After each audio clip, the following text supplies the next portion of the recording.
독립협회부터 합시다. 급진교합파에서 갑신정변을 일으킨 서재필이라고 하는 관료가 있어. 자, 일단 이 갑신정변이 실패하고 나서 역적 죄인으로 찍혀서 일본 땅으로 이제 망명을 하게 됐고요. 그리고 일본 망명하고 나서도 공부를 굉장히 열심히 했대. 그래서 이제 미국에 넘어가가지고 미국 시민권까지 취득을 해서 거기서 곰팡이연구에서 의학 박사직까지 취득한 사람이야. 근데 이 서재필이는 미국에서 살던 시절에 이런 생각을 했대. 형님들하고 가슈년은 정변을 일으켰는데 왜 우리들의 정변은 실패했을꼬? 민간인들의 지지가 없었기 때문이라고 생각을 했던 거야. 민간인들은 왜 우리 정변의 지지를 안 했냐면 우리가 어떤 세상을 만들 건지에 관련해서 그 개혁안 같은 것들을 전달할 수 있는 수단 자체가 없었기 때문에 민중들을 알지 못해 지지를 못했다라는 결론에 다다르게 돼. 그래서 우리 서재필 씨가요, 귀국하자마자 고종한테 참고로 사면 조치 받았다, 모든 죄를. 자, 1896년 4월 달에 독립신문이라고 하는 신문사 하나를 차려서 여기에서 신문을 발행하게 돼. 자, 그리고 석 달 있다가 1896년 7월 달에 청으로부터 이 조선을 완전히 독립해야겠다라는 가치관을 공유하고 있는 공무원들끼리 독립협회라고 하는 조직을 만들게 돼요. 와, 니네 선생이랑 싸웠던 부분이 바로 여긴데. 자, 독립협회 얘기할게. 자, 왜 이름이 독립협회냐? 청으로부터 완전한 독립을 꿈꾼다 해서 독립협회야. 그리고 청으로부터 독립을 한 뒤에 우리나라를 완전한 자주 독립국가로 바꾸겠다라는 신념을 갖고 있는 공무원들끼리 모인 공무원 친목단체라고 생각하면 돼. 그래서 서재필이 만든 초창기 독립협회의 목적은 뭐냐면 청으로부터 완전한 독립을 꿈꾸는 게 초창기 목적이었다라는 거야. 또 오해할까봐 얘기를 하다만 니네 선생님은 또 어떻게 가르치고 있는지 모르겠어 지금. 근데 오해할까봐 얘기를 하다만 마이크 끄고 싶네. 자, 그 옛날에 선생님께서는 그렇게 얘기를 했어. 시모노세키 조약 이후에 청나라 군부대도 조선 땅에서 어쩔 수 없이 철수할 수밖에 없고 청일전쟁은 일본이 승리를 했으니까 청으로부터 직접적인 독립은 그때 됐는데 왜 시모노세키 조약 청일전쟁 이후에 또 청으로부터 독립을 꿈꾸는 이런 단체가 등장했냐? 아니죠. 문서상 독립은 됐죠. 그런데 정신적 이런 거에 대해서 완전한 독립을 얘기를 하는 거야. 아직도 청을 사대하는 성향의 관료들도 많았고 그 독립을 얘기하는 거야. 그래서 독립협회 독립신문사료 보면은 청으로부터 독립을 꿈꾼다라고 하는 그런 내용들이 있어요, 실제로. 그래서 청으로부터 독립을 하는 것이 초창기 활동의 목적이었고 영은문이라고 하는 문이 있어. 이거 청나라 황제 은혜 감사합니다 이런 의미에서 만든 문인데 이 문을 헐어버리고 그 자리에다가 독립문이라고 하는 문을 만들게 돼. 일단 이 독립문은 이렇게 생겼어. 프랑스 파리의 개선문을 닮았죠. 개선문 본 따서 만들었기 때문이야. 자, 이 독립문 만들 때 고종의 사비 지원도 있었고 백성들의 기부금도 있었대요. 이때 당시 우리나라 고종 황제나 백석이나 다 독립을 염원하고 있었다라는 것을 우리가 볼 수 있는 거야. 자, 그리고 이 독립문의 간판, 즉 현판은 누가 작성했냐면 이완용이라고 하는 사람이 작성을 했어요. 그리고 청나라 사신이 우리나라 한성에 놀러 오게 되면 접대해주는 장소가 있는데 이 관청을 모화관이라 그래. 이 관청을 개량해서 독립관이라고 하는 관청을 만든 다음에 이 독립관에서 백성들을 불러 모아놓고 독립협회 소속 양반 관료들이 강연쇼 같은 거를 매번 펼쳤대요. 그럼 이 강연의 핵심 주제는 뭐냐? 천부인권 사상을 전달하는 거였어. 자, 백성들아, 니네들이 인권이라고 하는 것이 있는데 그 인권은 왕과 양반들이 주는 게 아니다. 태어날 때부터 너네들은 하나님으로부터 부여받은 게 인권이라는 것이다. 고로 신성한 인권은 누구든지 그것을 침해할 수 없다라고 얘기를 한 거야. 그러니까 조선 백성들은 양반들이 항상 공포의 대상이었거든. 근데 그 양반들이 자신한테도 인권이 있다라고 그렇게 강연을 하고 있는 거야. 그래서 백성들은 가슴 한켠이 웅장해지기 시작한 거지. 나한테도 인권이라는 게 있구나. 그리고 나한테 인권이 있다라는 걸 얘기하고 있는 저 양반 관료들의 이야기에 귀를 기울이기 시작하게 돼. 근데 이 양반들이 계속 얘기한 게 청으로부터 우리나라가 완전한 독립을 해야 우리가 자주적인 근대 국가로 성장할 수가 있대요. 자, 백성들도 이 의견에 동참을 하고 싶었고 백성들도 이 독립협회에 함께 가입을 해서 같이 활동을 하고 싶은 거야. 그래서 독립협회 회원들한테 백성들이 가서 얘기를 해. 저희도 선생님 조직에 가입해서 같이 뜻을 함께 하고 싶은데 저희도 가입시켜주면 안 돼요? 그래서 박정현 관료가 이렇게 얘기를 해. 백성들도 함께하면 우리가 힘이 강해지지 않겠습니까? 일정량의 기부금을 받고 백성들도 가입시킵시다 해서 후기 때는 관료와 민간인이 하나 된 단체로 성격이 변화가 이루어지게 돼. 그러니까 이제 민간인들도 일정량의 기부금 내면 이 독립협회에 가입할 수 있다 보니까 전성기 때 회원수는 1만 5천 명에 육박해요. 자, 그러면은 뭔가 이들이 꿈꾸는 세상을 만들기 위해서 집회를 할 수 있는 인원수가 찼지. 그래서 후기 때 운동은 대부분 다 집회를 중심으로 활동을 하게 되는데 일단 첫 번째가 자주 국권운동. 자주 국권운동을 전개하게 된 까닭은 아간파천 때문이야. 아간파천이 뭐야? 그래, 맞아. 러시아 공사관으로 거처지를 옮겼지.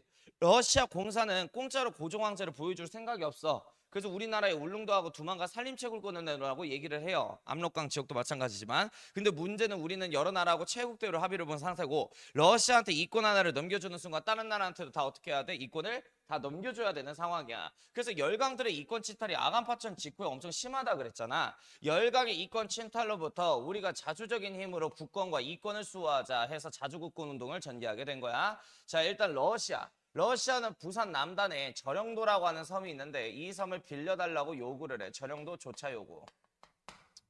요렇게 있다고 한다면 부산 남단에 조그만 섬이 있어. 이 섬을 저령도라고 얘기를 하는데 이 섬 빌려달래. 사실 이 저령도는 석탄이 많이 나와가지고 이 저령도에 있는 석탄 자원을 약탈하고자 하는 목적이었던 거야. 자, 이거를 독립협회 회원들이 만민공동회라고 하는 집회를 통해서 저령도라고 하는 섬에 있는 석탄을 약탈할 생각이니 러시아한테 저령도를 넘겨주지 마소서 해서 이제 고종이 이거를 막아요. 그래서 저령도 조차 요구권을 저지시킨 거야. 독립협회 업적. 그 다음에 러시아가 대한제국과 러시아의 합작은행이 한러은행을 한성에 수립하겠대. 이거 은행 만들어서 러시아 자본이 우리나라 자본 침탈할 생각이었거든. 이거 역시 집회를 통해서 한러은행 수립도 독립협회 회원들이 저지를 하셨다라는 거야. 자, 그리고 또 하나 더 군사교련단 파견에 관련해서도 저지를 시켜요. 이거는 고종황제가 러시아 공사관에 파천하고 있었을 때 특별히 부탁한 거야. 우리나라에 제대로 된 근대식 군부대를 양성하고 싶대 고종황제는. 그래서 웨베르 공사한테 부탁을 한단 말이야. 러시아에서 군사훈련 잘 시키는 훌륭한 교관이 있으면 우리나라 땅에 보내주십시오. 이렇게. 그래서 웨베르 공사가 러시아 정부에게 부탁을 해서 300명 정도 되는 러시아 교관이 오기로 예정이 돼 있었거든. 근데 이거 독립협회 회원들이 마음에 안 들었던 거야. 왜 러시아 아라샤 제국의 군인 장교들이 왜 우리나라 땅에 와갖고 군사훈련에 이거 막으소서 해서 이제 군사교련단도 파견되는 거 저지시킨 거예요. 그리고 이 밖에도 재정고문이라든지 러시아의 외교고문이 와가지고 우리나라의 재정하고 외교적인 부분을 도와주겠대요. 이것도 저지시킨 거야. 자, 그리고 또 하나 더. 독일하고 프랑스는 자기들은 나무 채굴할 수 있는 거나 그딴 거 필요 없으니까 니네 나라 평안도와 이게 함경도에 있는 광산에서 광산을 채굴할 수 있는 권한을 내. 이것도 역시 만민공동의 집회를 통해서 저지를 시켰다라고 보면 돼. 자, 아무튼 이게 자주국권 운동의 특징인데 자, 보면은 러시아, 독일, 프랑스의 이권 침탈만 방비하는 걸 볼 수 있죠. 그래서 독립협회 자주국권 운동의 한계점은 뭐냐면 러시아, 독일, 프랑스의 이권 침탈을 방비했지 실질적으로 일본과 영국 그리고 미국의 이권 침탈은 방비하지 않았다라는 게 독립협회 자주국권 운동의 한계점이었던 거야. 왜 그러냐면 이 독립협회를 만든 사람이 서재필이요. 이 서재필의 정치 성향이 뭐야? 친일이란 말이야. 그래서 일본과 그의 우방국 영국 그 다음에 미국이 우리나라 이권을 가져가는 것은 우리나라를 식민 지배하기 위한 목적이 아니라 이권을 잠깐 빌려서 우리나라를 근대화시켜주기 위해 우리나라를 발전시켜주기 위해 가져가는 거야 라는 해석하에 이들의 이권 침탈은 방비하지 않았다라는 게 한계점이야. 지금 얘네들이 보면은 이권 침탈을 막은 나라 보면 러시아, 독일, 프랑스지. 옛날에 시모노세키 조약에 의해서 일본 정부가 랴오동반도를 얻을 상황에 그 랴오동반도를 청에게 돌려달라고 했던 삼국 간섭을 일으킨 일본의 적국이잖아. 그러니까 일본의 적국이 이권 침탈만 막아냈다라는 소리예요. 됐어? 자, 그 다음에 이제 자유민권운동. 현빈아, 조선시대에 신체의 자유가 보장이 됐을까? 안 됐어. 그래서 뭐 예를 들어서 고종이 행차하는데 고종 개새끼 이러면은 고종이 저 새끼 찢어 죽여 이러면 현장에서 찢어 죽고 그랬었어. 즉 왕의 명령에 따라 이 백성들을 잡아다 고문할 수 있고 백성들을 죽일 수도 있었던 거야. 그런데 백성들이 천부인권 사상이 이제 교육을 받았잖아. 그래서 우리의 인권은 하나님이 부여한 신성스러운 권한이니 나의 몸뚱아리 역시 마찬가지라는 거야. 나를 구속시키거나 체포하거나 나를 고문하고자 한다면 사법부의 동의를 거치고 그렇게 하시래요. 자, 아무튼 신체의 자유를 보장해달라. 그리고 내가 말하고자 하는 게 있으면은 신문기사 낼 수 있는 언론의 자유, 책과 잡지를 만들 수 있는 출판의 자유, 원하는 게 있으면 시위할 수 있는 집회의 자유, 그 다음에 뜻이 맞는 사람들끼리 조직을 형성할 수 있는 결사의 자유를 인정해달래요. 어떻게 보면 우리나라 최초로 민주주의 요구 시위를 하신 게 독립협회 업적인 거야. 자, 마지막 자강개혁. 얘네들은 친일 성향을 갖고 있는 친구들이지. 그러면 어떤 나라를 모델로 우리나라를 근대화하고자 해? 일본. 일본식 입헌군주정을 수립하는 게 얘네들의 목적이에요. 영국의 입헌군주정 같은 경우에는 왕은 있으나 왕이 통치를 해야 하네. 안 한단 말이야. 실질적으로 의회가 다 통치를 하지. 그런데 일본의 입헌군주정은 조금 다르죠. 메이지 헌법에 따르자면 일본의 천황인 메이지 천황이 행정권, 입법권, 사법권, 군대 통솔권, 국회 해상권까지 다 갖고 있단 말이야. 대부분의 나란 일들은 의회에서 하지만 전무후무한 신적인 권력을 갖고 있는 게 메이지 천황이죠. 즉 황제의 권한은 그대로 유지하되 나라의 귀찮은 일들은 의회에서 처리하는 게 일본식 입헌군주정이야. 요때 당시엔 대한제국 수립기였단 말이야. 그럼 황제의 힘을 뺏으려고 하면 이거는 뭐야? 폭도지. 그래서 황제의 힘은 그대로 유지하되 의회에서 대부분의 나란 일을 처리하는 일본식 입헌군주정을 만들고자 하는 게 이들 자강개혁 목적의 자강개혁 운동의 목적이다. 그러면은 황제한테 호소를 해야 될 거 아니야. 많은 백성들과 공무원들이 입헌군주정을 꿈꾸고 있습니다 해가지고 이때 박정현 관료의 건의에 따라 종로에서 관료와 민간인이 하나된 집회인 관민공동의 집회가 1898년 있게 된 거야. 여기서 연설한 사람 이름 외워야 돼. 백정 출신 박성춘이야. 현빈아, 백정이 뭔지 알아? 백정? 백정이 이제 조선시대에 그 도축업자들 말하는 거야. 소 잡고 돼지 잡고. 그러면 사람들이 좀 백정을 귀하게 여겼을까요? 천대시 여겼겠지. 그래서 이 백정 박성춘이가 양반들하고 백성들 보는 앞에서 관민공동회장에서 연설을 해. 그때 이렇게 연설을 해. 저는 조선의 천하디천한 신부님 백정 박성춘이올시다. 그래서 장대 연설을 하게 되거든. 장대 나뭇가지를 하나 갖고 와서 딱 부러뜨려. 약하죠 이래. 100여 개 하나 갖고 와서 부러뜨리려고 해. 나뭇가지가 뭉쳐지면 강해. 강하죠 이래. 왕 혼자 나라를 이끌면 이렇게 약해지는 것입니다. 그런데 나라의 주인이 다수 이제 국민으로 설정하는 이 민주주의 체제를 우리가 확립을 하게 된다면 이렇게 나라는 강해지는 것입니다. 라고 호소를 한 거야. 입헌군주정을 가자고 호소한 연설이었던 거야. 그리고 그때 당시 현장에 모인 관료와 민간인들에게 헌의육조라고 하는 문서를 만들어가지고 이걸 배포함과 동시에 여기서 서명을 받게 돼요. 이 헌의육조의 내용은 이러합니다. 관민이 합심하여 황제권을 공고히 할 것. 그러니까 여기서 우리가 알 수 있는 거는 이들은 황제 권한을 낮추는 영국식 입헌군주정이 아니라 황제 권한을 그대로 유지한 일본식 입헌군주정을 만든다는 것을 우리가 알 수가 있는 거야. 황제의 권한을 공고히 할 것. 관민이 합심하여. 관민에다가 별표 칠래? 관민이라고 하는 용어를 처음 사용한 게 독립협회야. 그래서 저 용어가 사료에 언급되면 무조건 독립협회 사료라는 거. 자, 그리고 또 하나 더 중추원이라고 하는 기관이 나와. 앞으로 중추원에서 외국과의 서명, 외국과의 조약, 그 다음에 외국과의 통섭을 대부분 하겠대요. 그러니까 이 중추원이 무슨 역할을 하겠다? 의회 역할을 하겠다라는 소리야. 근데 애들이 많이 낚이는 포인트는 바로 여기야. 앞으로 탁지부에서 재정을 이론적으로 담당하도록 할 것. 탁지부 재정 일원화는 2차 가부개혁 때 언급한 내용이죠. 그거 재확인한 거야. 이렇게 해서 중추원을 의회로 삼은 새로운 입헌구정 정부가 만들어지게 된다면 2차 가부개혁 때 언급한 대로 탁지부에서 재정을 똑같이 일원화해서 다 관장을 하겠다는 소리야. 그러니까 애들이 이것 때문에 많이 낚여. 탁지부 이거 딱 보고 2차 가부개혁 사는 줄 알아. 아니야, 헌의육조야. 그래서 우리는 뭐 갖다 포인트를 잡아? 관민이라는 단어와 중추원이라고 하는 이 의회 단어 갖다가 우리가 포인트 잡고 헌의육조 사료라는 걸 이해를 해야 돼요.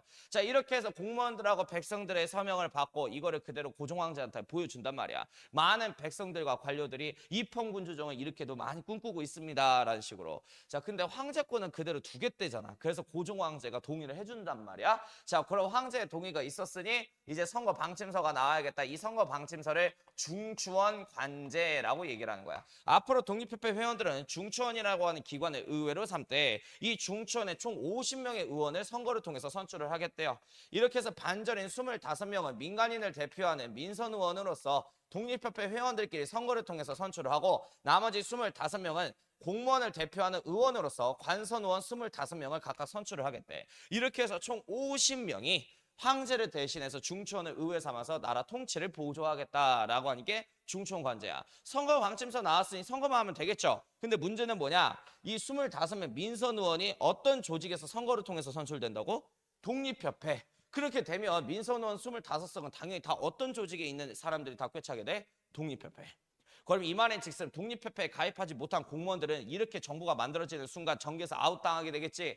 그래서 독립협회에 가입하지 못한 관료들이 이를 방해하기 위해서 익명의 상소문을 고종황제에게 올려요. 이 사건을 익명서 사건이라 그래.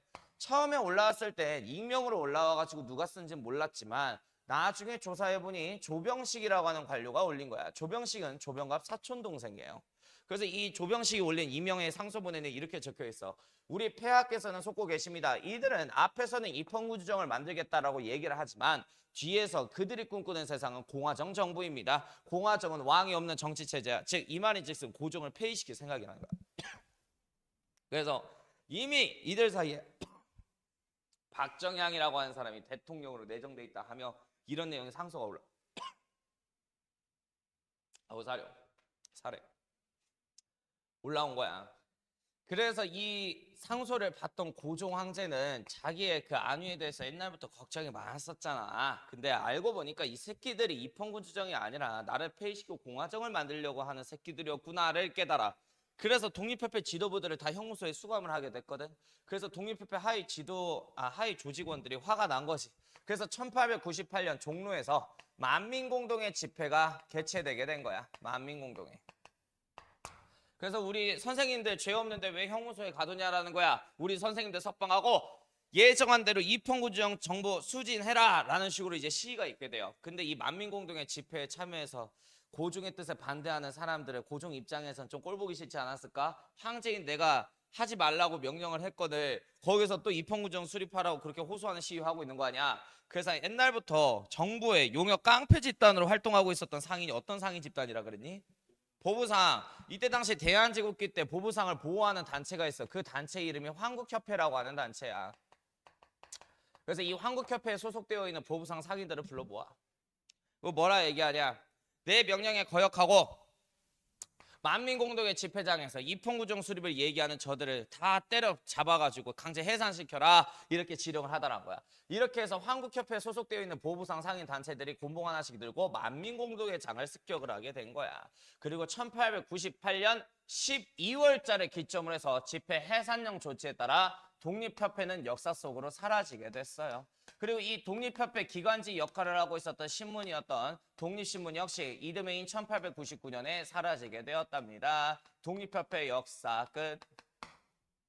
자, 우리가 여기서 시험 포인트 내가 몇 개 찝어줄게. 자, 찝어줄게. 봐봐. 독립협회 활동을 알리는 신문이 독립신문이지. 보면은 협회가 먼저 나왔어? 아니면 신문이 먼저 나왔어?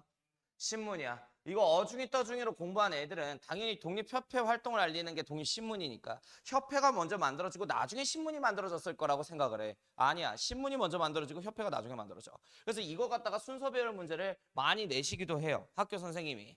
그럼 보면은 독립신문이 먼저 만들어졌는데 나중에 없어졌네, 협회보다. 그지? 그래서 한 문장으로 정리하자. 독립신문이 협회보다 먼저 등장하고 나중에 없어져. 이해됐지? 자, 그리고 여기서 또 하나 더. 관민공동회 집회가 있고 보면 만민공동회 집회가 있잖아. 일단 이 만민공동회 집회는 뭐냐면 독립협회 회원들이 그 이제 나무로 된 뭐라 그래야 될까? 그 강단? 그 딱 만들어 놔. 종로가 유동인 거 제일 많다 그랬지. 거기다가 딱 이렇게 딱 세워. 그리고 여기에 단상 위에 올라가서 하실 얘기 있으면 누구든지 올라가서 하세요. 그래서 24시간 남녀노소 할 말 있으면 올라가고 샤우팅 하는 게 만민공동회 집회예요. 즉 만민공동회 집회는 수차례 열렸다라는 거야. 왜? 사람들의 요구 조건이 있으면 무조건 종로에서 하는 집회를 다 만민공동회라고 불렀던 거예요. 자, 근데 관민공동회는 딱 한 번 있었어. 언제? 박정향 관료의 건의에 따라서 입헌군주정을 호소하기 위해서 종로에서 박성춘이 연설한 이 관민공동회 있잖아. 이거 딱 한 번 있었던 거야. 그래서 우리가 여기서 이걸로 구분을 해야 돼. 자, 관민공동회는 이거 딱 한 번이라 그랬지. 나머지 집회는 다 만민공동회로 때려 박으면 돼. 자, 러시아의 이런 이권 침탈 막는 거, 독일, 프랑스 이권 침탈 막는 거, 자유민권운동 호소한 거, 이거 다 만민공동회 업적이야. 알겠지? 그래서 이때 황국협회, 보부상 보호단체인 황국협회가 황제 명령을 따라서 습격한 집회는 관민공동회가 아니라 뭐야? 만민공동회 집회장이었다라는 거야. 이걸 관민공동회로 말장난 쳐요.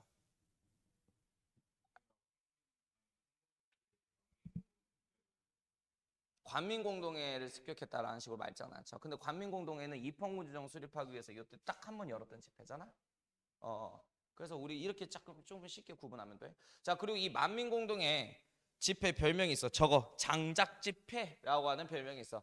24시간 할 말이 있으면 단상 위에 올라가지고 으악 하는 식으로 해서 이제 집회하는 게 만민공동의 집회야. 이러다 보니 새벽에서도 이 집회가 열렸겠죠, 그죠? 밤이나 새벽에.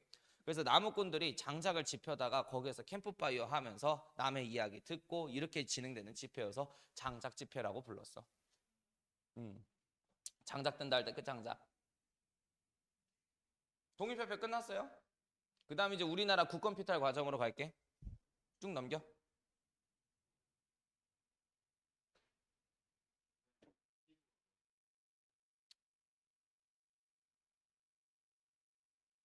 원래 의정부 밑에 재정을 담당하는 부서, 지금 따르면 재정기획부 호조였어. 근데 1차 가부개혁 때 조가 아문체제로 변경이 되잖아. 그때 이름이 탁지 아문이 됐고 2차 가부개혁 때 아문체제가 부체제로 변경됨에 따라 탁지부가 됐지. 그 기억났으면 됐어?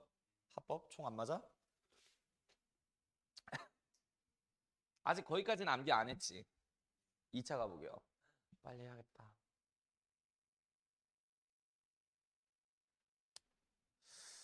이번 시험 난이도 어떻게 될지 모르겠다. 완주고는 아니 어려워지면 어려워졌지 쉬워지진 않아. 근데 이제 완주고등학교를 보면은 조금 이제 소극적으로 바뀌었어. 옛날에 그 나오 그런 게 있었다 그랬잖아. 그러니까 조금 교과서에 있는 선지로만 이렇게 딱 내. 그러니까 바깥으로 나가진 않으니까. 그래서 네가 충분히 암기만 잘하면은 성적이 다 잘 나와. 노력한 만큼 나올 거야.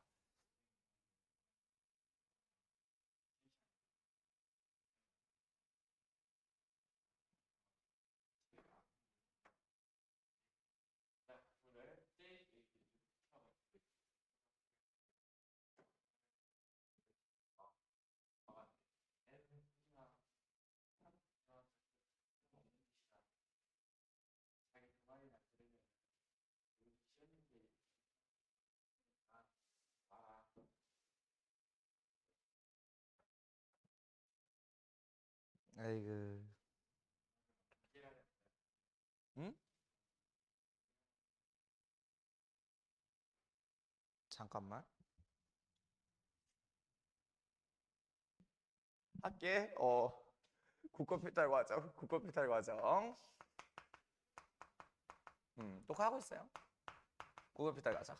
자, 일단은 청일 전쟁에서 당연히 일본은 청하고 싸워서 이길 거라고 하는 계산 하에 청일 전쟁을 선제 공격으로 시작을 했단 말이야. 자, 근데 문제가 생겼어. 이기긴 했어. 근데 민비가 러시아 세력을 몰래 끌어들였죠. 조선 땅에. 이러니 일본 입장에서는 조선을 강점하기 위해서 러시아 정부를 제껴야만이 조선을 먹을 수 있는 상황에 다다르게 된 거야.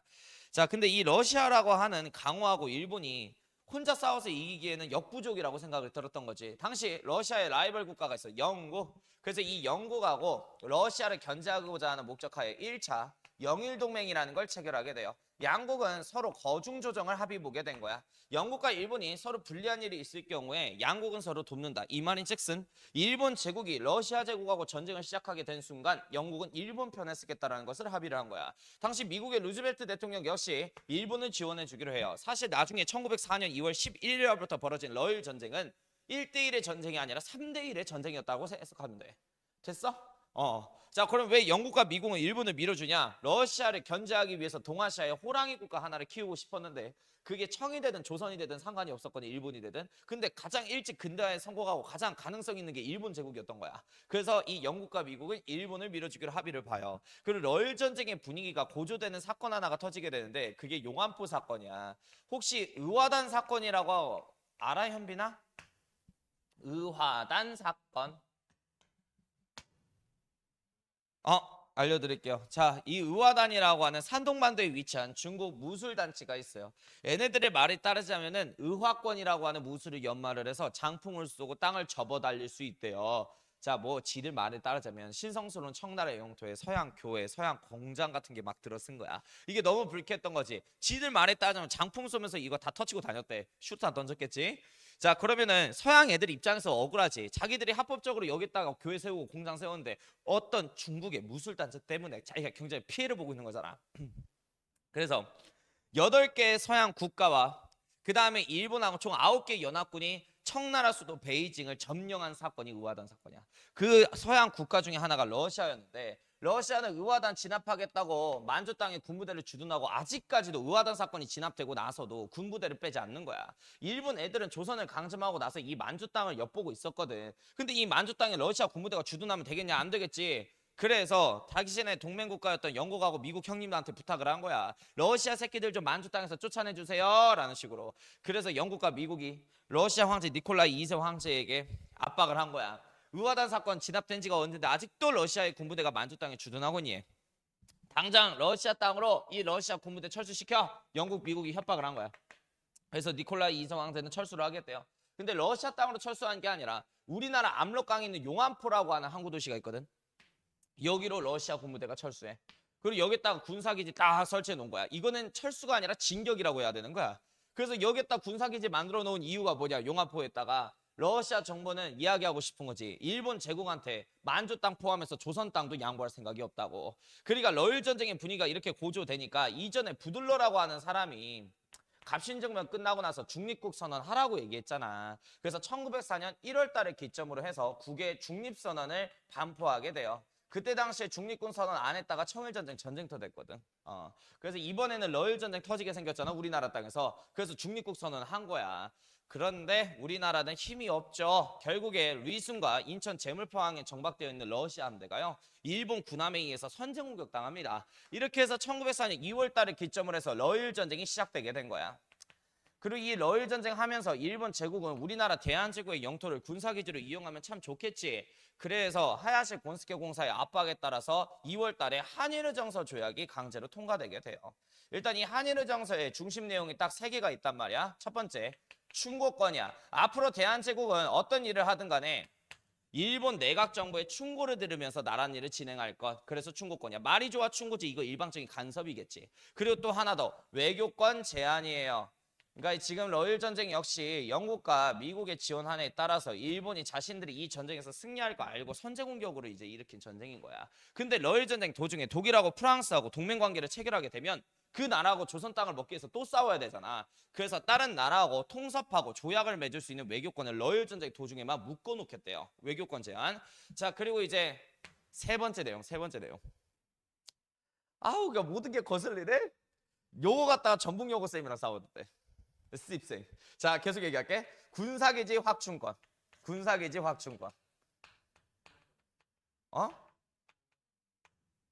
그럼 똑같은 거야.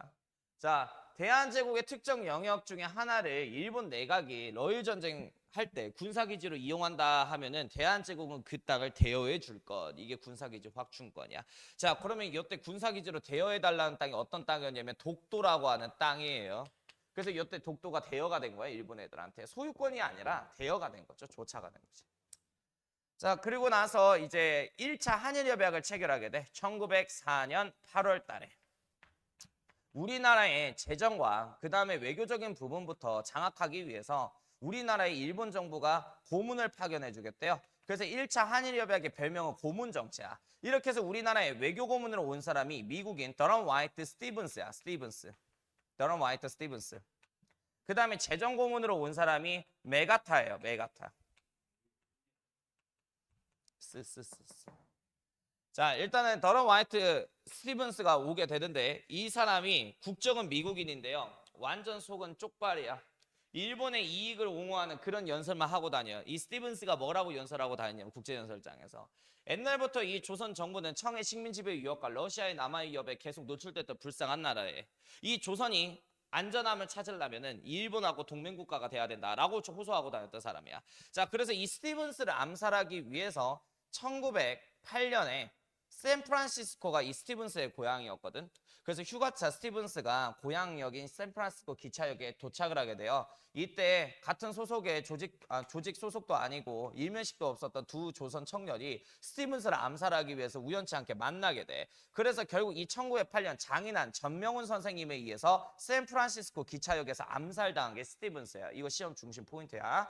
자, 그리고 이 메가타 같은 경우에는 우리나라 와서 우리나라 화폐 제도를 근대식으로 바꿔주겠대. 그래서 우리나라의 상평통보하고 백동화를 제1은행권 화폐로 교체하는 화폐 정리 사업을 단행하게 돼요. 이 과정 안에서 우리나라는 빚 1,300만 원을 일본에게 지게 됐고 이 빚을 명목으로 빚 못 갚으면 니네라 이권 주권 내놔야지 우리나라 이권과 주권이 일본 제국한테 다 넘어가는 상황이 되게 돼. 자, 그리고 1905년 7월 달쯤 되게 되잖아.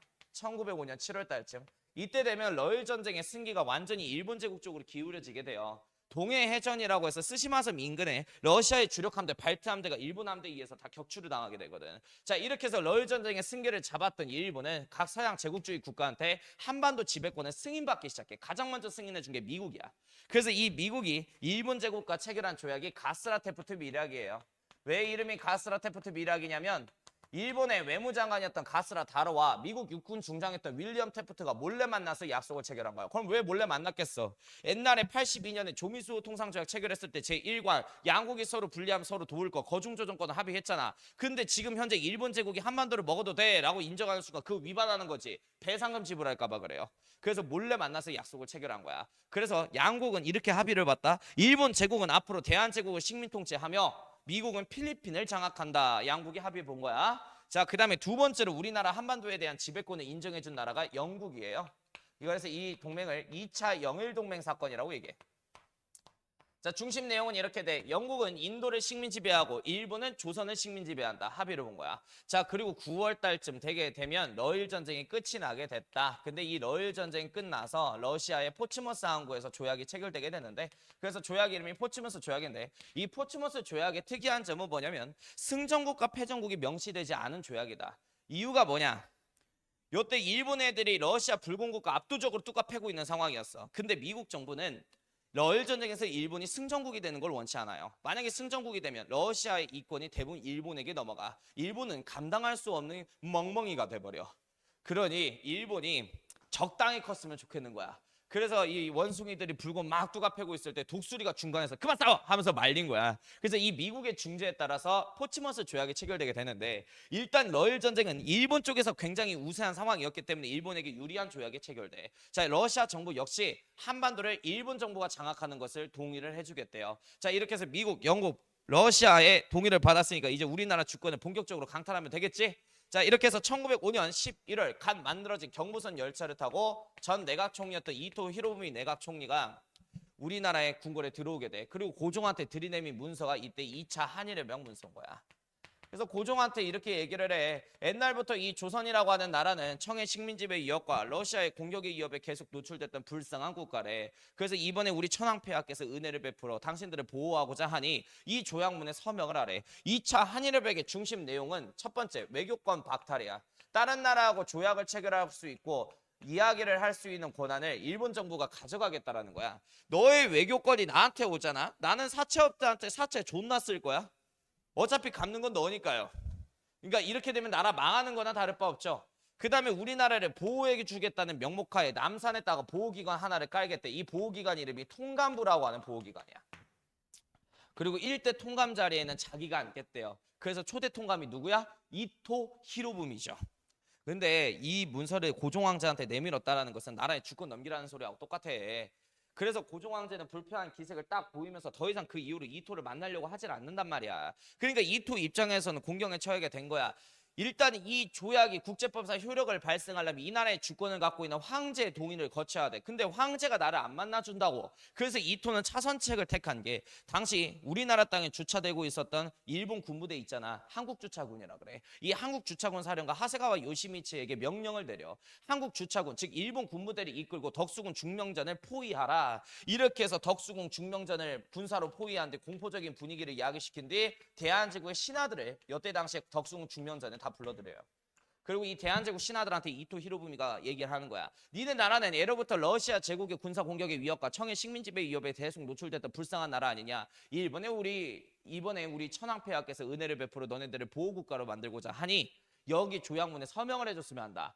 여러 명의 신하들이 여기서 망설이고 있었지. 왜? 이 문서를 동의해주는 순간 망고의 역적으로 역사에 기록되게 되니까. 그런데 뭐 지금 따면 교육부 장관이겠네. 학부 대신 이완용이 망설이고 있는 신하들을 설득하기 시작하는 거야. 저자의 말대로 맞지 않습니까? 옛날부터 우리는 청해 식민지배 위협과 러시아 제국의 군사 공격에 계속 이제 노출됐던 그런 국가 아니었습니까? 이번 기회에 일본 제국과 이 조약문에 서명을 해서 동맹국가가 되는 것도 나쁜 길은 아닐 것입니다. 이완용이 이렇게 설득을 해버린 거야.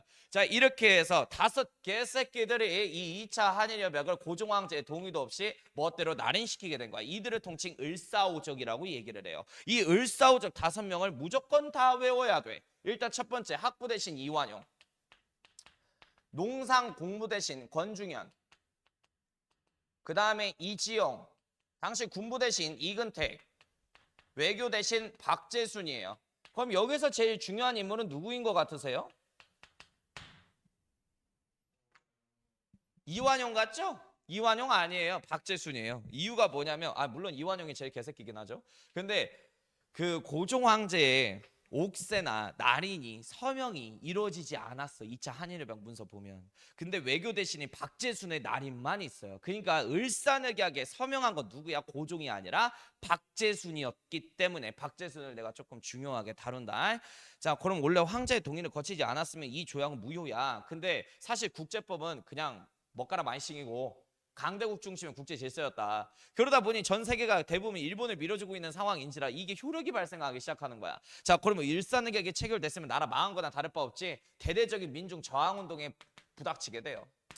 자, 이렇게 해서 나라 팔아먹은 5개새끼들이가 있는가 반면에 스스로 목숨을 끊으면서 백성과 국가에 대한 충성심을 보인 대한제국 신화가 있어. 대표적으로 민영환 선생님이에요. 내가 영민가 사람 중에 제일 좋아하는 인물인데요. 독립협회 소속되어서 사람들한테 천부인권 사상을 알려주고 백성을 위해서, 이 사람의 충성은 황제가 아니라 백성을 향해 있었어요. 아무튼 그렇게 이제 좀 좋은 분이었는데 민영환 선생님은 호에 급부를 딱 듣게 돼. 을사늑약이 통과가 돼서 외교권이 일본 제국에 넘어갔대. 나라 망한 거거든. 그래서 고종 황제께서 하사해준 장검이 있는데 내가 대한제국 관료로서 나라하고 백성도 못 지키는데 살 가치가 없다 해서 자기의 목에 장검을 꽂고 자살을 해요. 그 다음에 이제 조병세라고 하는 사람도 있어. 대한제국 관련돼. 도국물 타서 마셔서 자살을 하시고, 그 다음에 홍영식의 친형이었던 홍만식 역시 스스로 목을 매달아 자살을 해요. 이렇게 해서 자결을 통해서 대한제국의 백성에 대한 충성심을 모인 사람들도 있었다. 그리고 나라 망하기 일보 직전이야. 전국 각지에서 을사년에 을사의병이라는 이름으로 다 각자 봉기를 하기 시작해. 양반 유생들이. 대표적인 양반 유생 최익현, 민종식, 그 다음에 신돌서. 어차피 의병 역사 하면서 알려줄 거야. 그때 배우자. 자, 그 다음에 황성신문이 있는데요. 황성신문의 주필이 누구냐면 장지연 선생님이야. 이 장지연 선생님께서 시일야 방성대국이라고 하는 기사를 수록을 해. 시일야 방성대국.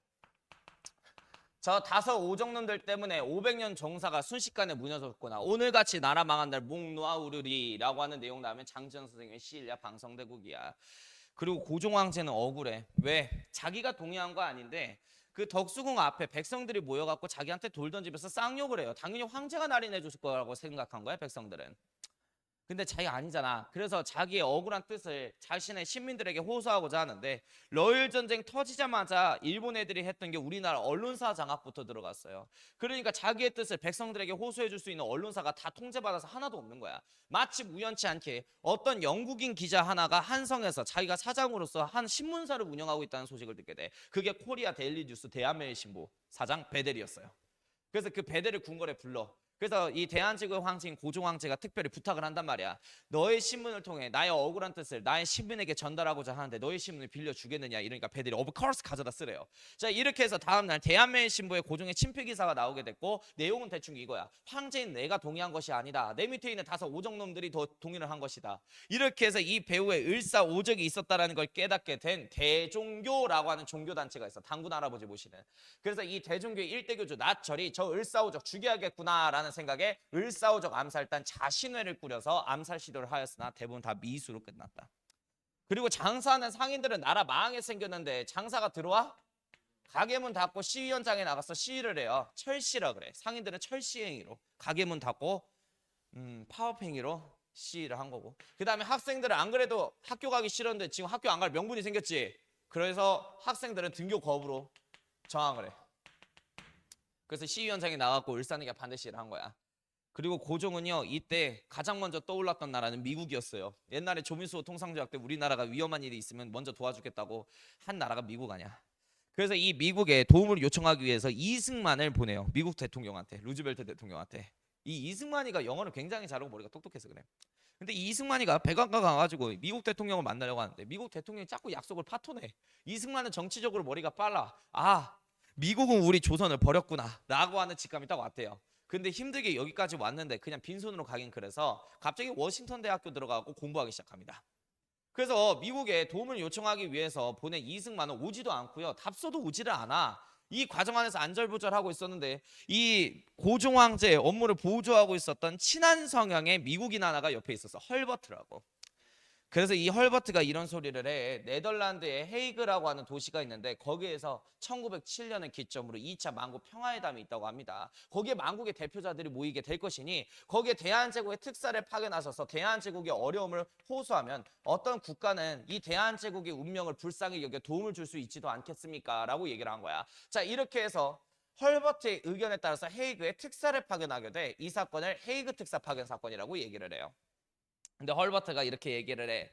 대한제국에 특사를 보내봐야 약소국의 신민이기 때문에 만 국가의 대표자들은 약소국의 의견을 들어주려고 하지 않을 거 아닙니까? 그래서 저는 강대국인 미국의 신민입니다. 제가 가가지고 먼저 밑작 작업을 해놓을 테니까 신호를 보내면 그때서야 특사를 보내시지요. 이렇게 얘기한 거야. 자, 이렇게 해서 헤이그에 먼저 헐버트가 먼저 가요. 자, 이렇게 해서 헐버트의 신호를 받았던 고종 황제는 자기 밑에 있는 이준한테 특명서를 딱 줘. 그리고 이준한테 이렇게 지령을 하다란단 말이야. 준아, 이 명령서를 갖고 연해주에 가게 되면 이상설이라고 하는 사람이 있을 것이다. 그 연해주에 가서 이상설과 합류해라. 그리고 그들과 함께 상트페테르부르크에 가라. 러시아 수도. 그럼 거기 가면은 우리나라 관료로서 활동하고 있는 이휘종이라고 있을 것인데 이 이휘종하고 합류해라. 그리고 헤이그에 가서 짐의 명령을 만국에 호소하라 라고 하는 명령을 받고 이휘종, 이상설이 헤이그에 도착을 하게 된 거야. 만국 평화회의장 들어가려고 했는데 역시나 못 들어갔어요. 문전박대.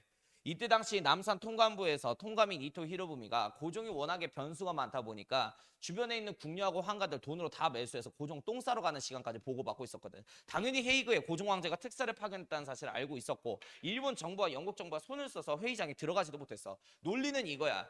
을사늑약책을 내고 나서 남의 나라하고 통섭할 수 있는 이 외교권 자체가 일본 정부에게 넘어갔고 이 만국 박람회 미안해. 아무튼 만국 평화회의장에 거기에 일본 대표가 조선의 입장을 대변하기 위해서 앉아 있는데 뭐더러 조선 대표가 추가적으로 더 들어오냐라는 거야. 그래서 들어올 자격 없다고 해서 문전박대 당해. 헐버트는 분명히 이렇게 될 줄 알았어. 그래서 이때 만국 평화회담을 취재하러 온 만국의 기자들을 운동장에 유인을 해요. 특종입니다 이런 식으로. 그리고 단상 하나 딱 깔아주고 올라와갖고 연설하라 그래. 이렇게 해서 헐버트의 도움 덕분에 회의장 안에서 연설한 게 아니라 바깥의 운동장에서 연설하게 된 거야. 도도 수천 원이라는 제목의 연설을 하게 되는데 내용은 이렇게 돼. 만국의 대표자들이요. 만국법법, 국제법의 정의를 생각하시고 만국의 정의, 만국의 평화를 생각하신다면 동방의 힘이 약한 약소국 대한제국의 실정을 헤아려 주십시오. 전 내각총리인 이토 히로부미는 우리나라의 한국 주차군을 주둔하여 군부대로 압박하고 공포적인 분위기를 만들어 고종 황제의 일절 동의도 없이 멋대로 신하들에게 함부로 동의를 구해 우리나라의 주권과 이권을 가져가고 있습니다. 국제법을 전부 다 어기고 있습니다. 국제법의 정의와 만국의 평화를 생각하신다면 이 지금 현재 어려운 동방의 제국 대한제국을 도와주십시오라고 하는 그런 내용의 연설을 한 거야. 워낙에 연설이 훌륭했던지라 당시에 모여있던 기자들도 기립박수 칠 정도였대. 그런데 이 사실을 이토가 알았다 그랬었잖아. 그래서 고종한테 가 이토가. 그래서 이토는 뭐라 그러냐면 당신께서 헤이그에 특사를 이리 보내셨습니까? 라고 얘기해. 고종은 두려웠던 거야. 보복을 당할까 봐. 보낸 적이 없습니다. 라고 얘기해. 그럼 이 세 명은 뭐가 되는 거야? 황제 명령도 없이 남의 나라 헤이그에 가가지고 네덜란드 헤이그에 가서 일본은 국제적으로 용명 국제범이 된 거야. 이렇게 해서 바로 한성에서 재판이 이루어지게 됐고 요때 당시 다 사형하고 무기징역 선고를 받게 돼요. 그래서 이주는 지금 먼 타국 만리까지 왔는데 자기한테 떨어진 건 뭐야? 무기징역 선고였단 말이야. 그래서 화병에 걸려갖고 스스로 목숨을 끊고 죽어. 그래서 이제 이휘종과 이상설은 헤이그에서 이준의 장례식을 마치고 연해주에 들어와서 추후에 독립운동을 하게 돼. 일제강점기 시절에. 그리고 이번 기회를 놓치지 않아 이토는. 자, 변수 많은 고종을 강제 퇴직시킬 수 있는 명분이 됐다고 생각을 한 거야. 그래서 친일파 관료였던 이완용과 송병준을 남산 통감부로 불러. 그래서 이걸 명분 삼아서 니네 황제를 강제로 끌어내려라 이렇게 지령하다란 거야. 그래서 다음날 송병준이가 나와가지고 이런 얘기를 해. 일본 천황폐하께서 은혜를 베풀어 러시아의 공격의 위협과 청의 식민지배 위협으로부터 대한제국을 안전하게 보호받고 있는데 황제께서는 그 은혜를 저버리고 멋대로 헤이그에 특사를 보내서 황제폐하의 천황폐하의 신기를 어지럽히셨으니 천황폐하가 살고 있는 도쿄에 사제사절단을 보내 황제가 직접 가서 머리를 조아리고 무릎을 꿇고 사죄를 표방해야 될 것입니다 라고 얘기한 거야.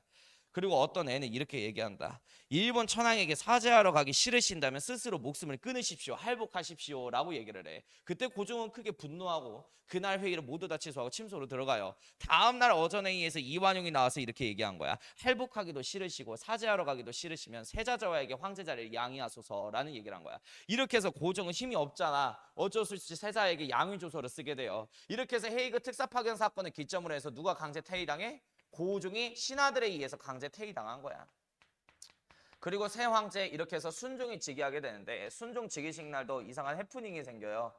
자, 고종하고 순종이 나오질 않는 거야. 순종이 어떻게 나오냐? 아버지가 죽어서 정통성 있게 황제 자리를 물려받는 것도 아니고 신하들에 의해서 강제로 황제 자리에 옹립당한 거잖아. 아버지에 대한 예의가 아니지. 그래서 이완용 입장에서는 신하들이 다 기다리고 있는데 즉위식을 하기 위해서 아니 고종은 안 나와도 돼. 당사자인 순종 나와야 될 거 아니야. 근데 순종이 죽어도 안 나오는 거야.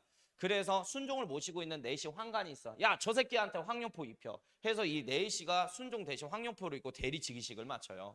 그리고 일본 정부의 압박에 따라서 1907년이 정민년이야. 정민년에 정미 7조약이 체결돼. 이거 별명이 한일 신협약이다. 내용은 이렇게 돼. 우리나라 일을 할 수 있는 행정권을 일본 애들이 가져가겠대요. 이제 우리나라 사람이 우리나라 일을 못합니다. 일본 애들이 이제 우리나라의 행정 일을 담당하도록 돼요. 그리고 차관 정치라고 하는 게 있어. 행정부의 장관하고 차관 직책이 있잖아. 이 차관 직책에 일본인을 임명하겠대. 그러니까 일본인이 대놓고 우리나라 행정관청 와서 우리나라 일 하겠다는 소리예요. 자, 그리고 이게 부속 조약인데 정미 7조약에 이토 입장에서는 대한제국을 먹는데 제일 권리적거릴 존재들이 대한제국의 군부대란 말이야. 그래서 군대 해산 조치가 있게 돼.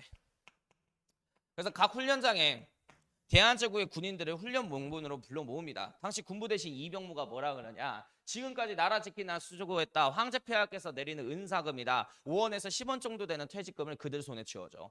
그리고 너네들이 훈련시 갖고 있었던 총포하고 총알을 전부 다 반납해라. 국방부 장관이 반납하라고 하니까 군인들이 반납을 하고 있었던 거야. 그런데 여기에 이 행사에 참여 안 했던 장교 하나가 있어요. 대한제국 1시위대 1연대장 박승환 참령이라고 있어요. 자신의 제자들이 지금 총포를 반납하고 있대. 이거 딱 봐도 지금 대한제국 군인들을 해산시키는 거야. 일본 놈들이. 그래서 대한제국의 군대도 지키지 못하고 내 제자도 지키지 못하고 백성도 지키지 못하고 국가도 지키지 못하면서 난 대한제국의 장교로서 살 가치가 없다. 장교용 권총은 자결용인 거 아니?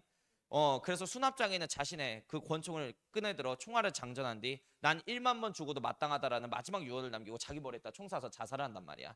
박성환 참령의 자결 소식과 바깥에 백성들이 계속 소리를 지르면서 아우성을 지르는 거야. 이거 군대 해산하는 겁니다. 저희랑 같이 싸웁시다 이런 식으로. 그때 이 군인들은 군대 해산 조치였던 것을 드디어 깨닫고 반납했던 총포를 다시 빼앗아 총알을 장전해서 일본군을 상대로 종로에서 전투를 벌이기 시작해요. 그리고 이 종로에서 전투를 벌인 대한제국의 군부대들은 남대문 방향으로 나오게 되는데 이때 이토 히로부미는 대한제국의 군부대가 순순히 해산 안 될 거라는 거 이미 알고 있었어. 남대문 방향에 일본군 중대들이 각각 배치되어 있는 상황이었고 기관총이 이렇게 다 설치가 돼 있었어. 종로에서 남대문으로 나오는 이 군인들을 향해서 일제 총격을 가하기 시작을 하게 됐고 이게 남대문 전투 사건이거든. 남대문에서 대한제국 군인들은 대부분 많이 학살당해요. 그런데 뛰쳐나오는데 군인하고 민간인이 섞여 나오니 민간인하고 군인하고 구분이 안 가는 거야. 그러다 보니 이 민간인까지 다 총으로 쏴서 죽였어요. 이때 당시 서울이 계속 곡소리가 들렸대. 이거 하나 알아두십시다. 대한제국의 시민들이 나라 망했다고 생각한 연도는 1910년이 아니에요. 이때예요. 1907년. 고종이 강제 퇴위당했고 행정권이 일본에게 넘어갔으며 우리나라 행정부에 일본인 관료가 들어와서 나란 일을 하게 돼. 그리고 대한제국 군대가 해산됐어. 그래서 많은 조선의 한성의 백성들이 수의를 입고, 수의는 사람 죽을 때나 나라 망할 때나 입고 있는 옷이지, 그 집집마다 조기를 걸고 엎드려서 대성통곡을 하기 시작을 해요. 그래서 실제로 우리나라 주권이 넘어간 1910년 경술련에는 어떠한 사람도 동요하는 사람이 없었대. 이때 다 울어가지고. 그래서 이때 등장한 의병이 정미의병인데 스스로를 그래서 독립군이라고 자칭해요. 이때부터. 자, 그리고 1909년에 동감의 압박에 따라서 기후각서 조약을 체결하게 돼. 이 기후각서는 우리나라 법으로 이제 재판을 하는 것이 아니라 우리나라 죄인을 일본 법으로 일본 재판관이 재판을 하겠대. 사법권 박탈이야. 그리고 우리나라 감옥에 갇혀져 있는 죄인들을 일본 애들이 관리하겠대. 감옥 사무권이 이렇게 해서 넘어가요. 감옥 사무권 박탈. 그리고 3대 통감이자 초대 총독 자리에 앉게 되는 사람이 있어. 데라우치 통감이라고. 완전 개새끼야. 아무튼 이 데라우치 3대 통감이 경찰 해산령 조치에 따라 우리나라의 치안을 지키고 있었던 6월 달에 경찰이 해산돼. 경술년 6월 달에. 그리고 1910년 8월 29일자를 기점으로 데라우치 통감이 대한제국 신하들한테 물어본단 말이야. 이제 그만 보호국가 말고 일본 천황에 은혜에 미치는 일본의 한 지역으로 들어오는 거 어때? 라고 제안을 한 거야. 이때 대한제국의 10명의 신하들이 동의를 해줍니다. 이 새끼들이 그래서 경술국적이라 그래요. 이렇게 해서 우리나라 주권이 1910년 8월 29일 경술년에 완전히 일본에게 넘어가서 우리는 36년 동안 일본 제국의 지배를 받게 되는 일제강점기 시대를 맞이하게 돼요. 그래서 우리나라는 빼앗긴 게 아니라 내준 거예요. 역사를 보면. 그래서 이러한 정치인들 항상 조심해야 돼. 이들이 내준 조국을 되찾기 위해서 아래 민간인들 백성들이 36년 동안 치열하게 고문당하면서 독립운동하신 거죠. 이렇게 해서 대한민국 정부가 만들어지게 된 거고요. 자, 여기까지가 과정인데, 자, 요거 순서 배열. 국권 피달 과정 순서 배열. 무조건 나와. 요즘 같은 시국에 또 무조건 나올 수밖에 없어. 무조건이야.